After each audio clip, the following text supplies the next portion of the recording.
I'm Sara Crasson, magician at law. I am an attorney by day, magician by night, and that means that my attorney work product is a little bit unusual.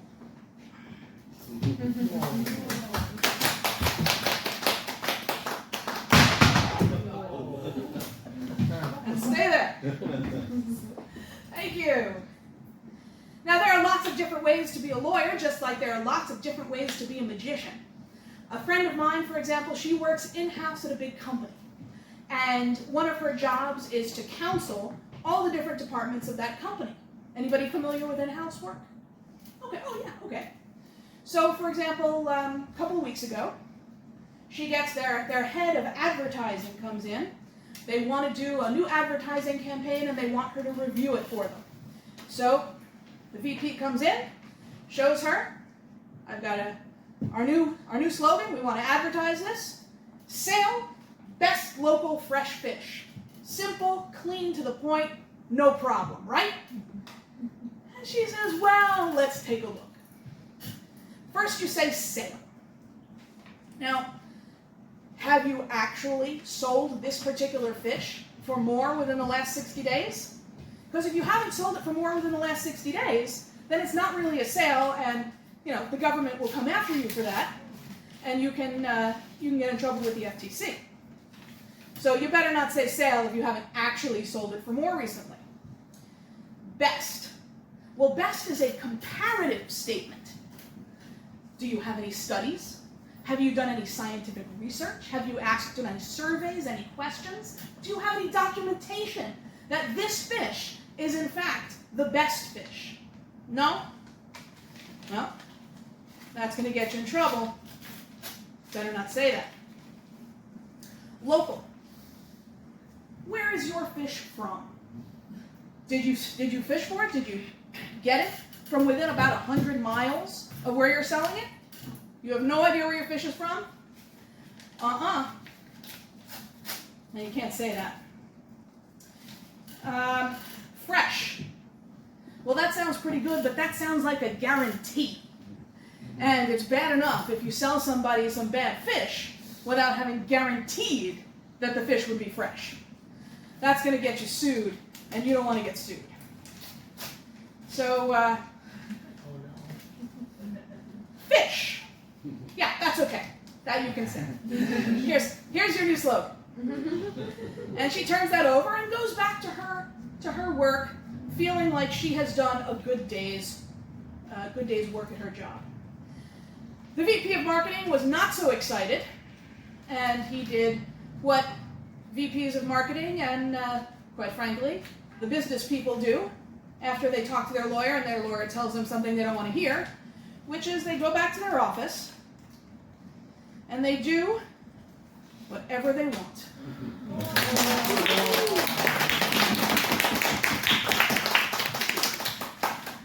Oh, the business people, what are you going to do?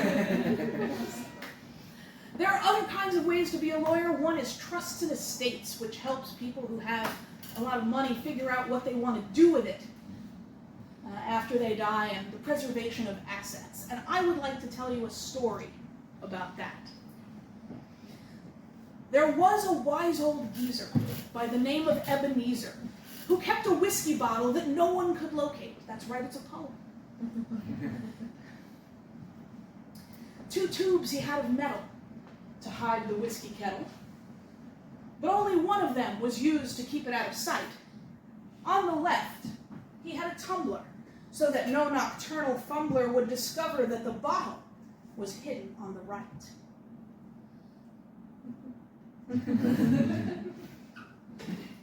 His nephew saw him slaking his ardent thirst by taking a swig of the elixir in the middle of the night, but he stood there in wonder at the old man's foolish blunder. He had placed the bottle on the left, the tumbler on the right. But when he covered over the jug of 4-leaf clover and placed the other tube upon the migratory glass, then came that strange condition of liquor transposition, the moment Ebenezer commanded them to pass.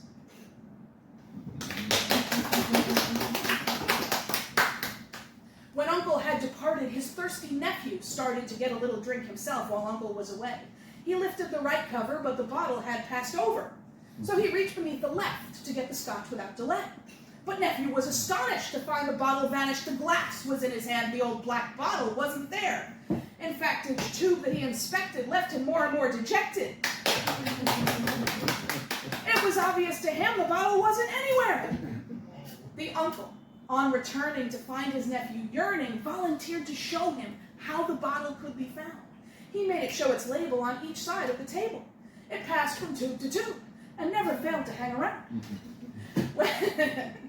When on the right it rested, the left tube was invested with the glass. And when the metal covers were replaced, the bottle passed to larboard and the glass showed up at starboard so quickly that their magic passing could not be retraced. When Uncle's thirsty throttle needed moisture from the bottle, he crossed his hands and in that manner made the tubes reversed. On the right he showed the liquor, then gave a little snicker when he showed the tumbler on the left, the place it was at first. With happiness and pleasure, he poured himself a measure, then put the bottle and the tumbler back upon the shelf.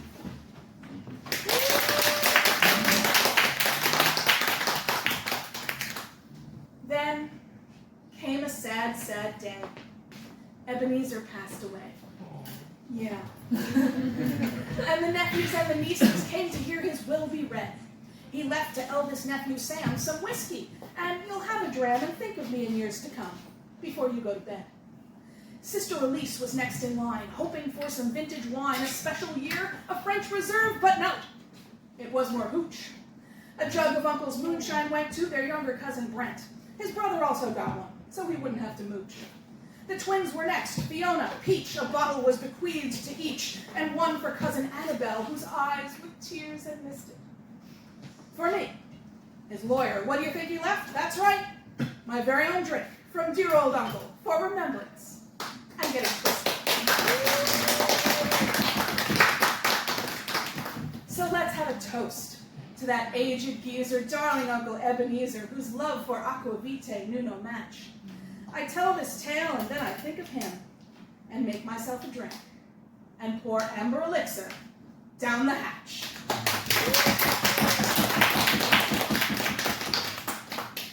Woo! Whew. I do enjoy trusting estates. All right. No snacking during the show, everybody. Now, we have a little bit more time left, which means that we have time for one more piece. I have a rope trick that teaches the intricacies of the rule against perpetuities, or we can do a murder trial. So, rule against perpetuities. Thank you. Murder trial. No problem. I'm sorry. Maybe next time. Yeah. Okay, now, I am going to be the prosecutor in this little murder trial demonstration, and you will be the jury. Now, when you prosecute a murder case, your job is simple. You create a theory of the case, your theory about what happened, who did it, where they did it, how they did it. And then, during the trial, you show the jury evidence.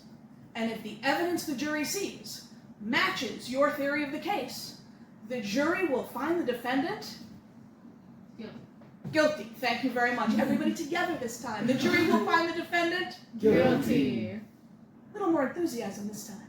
The jury will find the defendant Guilty. Thank you. I like it. Okay. So I will make my theory of begin making my theory of the case.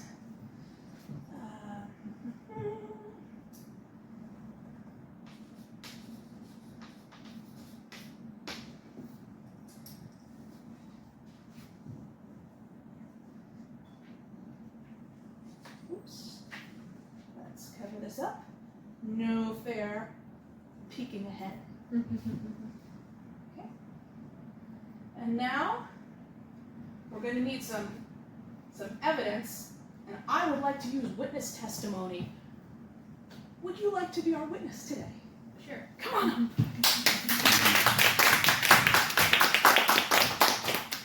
Hi, I'm Sarah. Sally. Sally. Yeah. Fantastic. Sally, would you please step over into the witness box right over here? Take a step forward. Perfect, Sally. A little towards me. Okay. Sally. There was a murder in the house at the end of the road last Saturday night. Somebody was killed. A local who lives on the house lives on the road was out walking their dog. Were you that local, Sally? Yes. Sally, would you please tell everybody your name? I'm Sally. Sally. Okay. And Sally, what were you doing? Walking out the road late at the end of the night. That's excellent. Thank you very much. Sally, would you also like a mustache? Sure. If you want. You can put it on you, you can put it on the dog. I don't know where it goes. You don't know how a mustache goes? No, like, is it on me or the dog? However you prefer, Sally. It's got a sticker on it, man. Oh, okay. That's okay. I've seen the show before, I know how it works. Fantastic, Sally.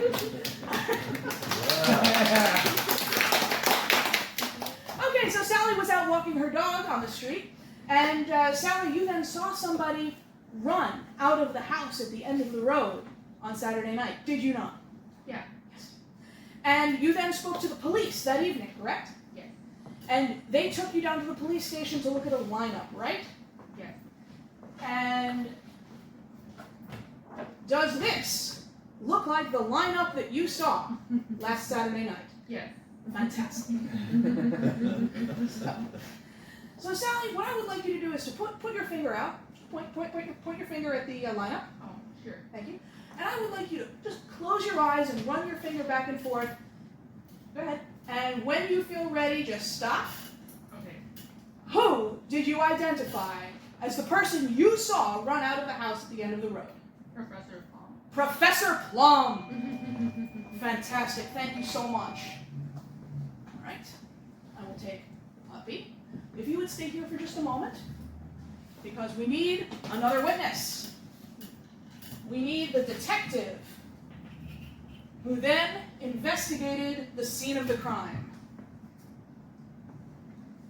With me? Yes.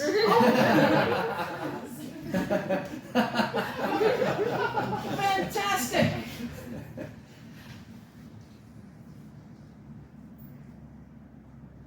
Okay, and making my theory of the case as to item number 2. Good. Detective, would you please introduce yourself to the jury? I'm Sally. Detective Sally. Thank you for being here today, Detective. Detective Sally, were you called to the house at the end of the road last Saturday night? Yeah. Fantastic. And did you enter the house at the end of the road? Yeah. Does this floor plan represent the floor plan of the house at the end of the road as it was last Saturday night? Yeah. Fantastic. Yeah, all right. So this represents the entryway of the house at the end of the road. When you walked into the entryway, you could stop, go forward, go right, or go left. Which one did you do? Right. You went to the right, into the study. Yes. And that's where you found the body? Yes. Okay. Thank you so much, Detective.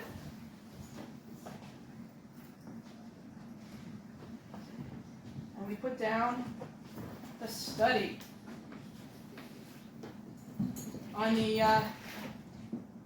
dog walker identified who? Plum. Professor Plum, okay?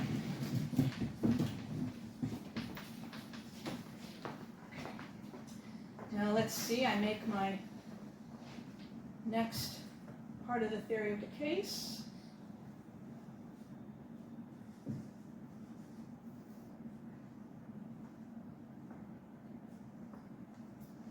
Okay. And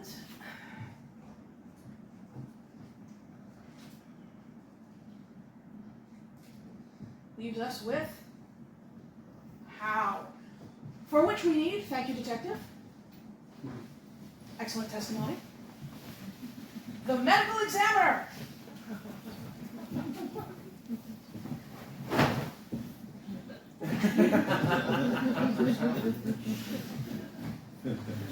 Whoops. Medical examiner Sally. Thank you, Doctor. Dr. Sally. Thank you for being here today, Doctor. You're doing a great job. Last Saturday, you were brought a number of items from the house at the end of the road. Is that correct? Yes. Yeah. You were brought a rope, a wrench. Is that right? Yes. A candlestick, a pipe, and a gun, and a dagger. Those are the items you were brought, correct? Yes. And you ran them through your very, very, very expensive machinery, right? Yes. And you tested them, and one of them showed up as the murder weapon, correct? Yes. Dr. Sally, when you run these items through your very, very expensive machine, what sound does it make when it has identified the item? Beep. A quizzical sound. Perfect. So Sally, what I would like you to do is I'm going to go through these items. When you say beep, we're going to stop. You have identified the item. Okay. Good? Here we go. Beep. Beep. Okay, fantastic. You have identified the candlestick. Thank you. Thank you, Doctor. Okay.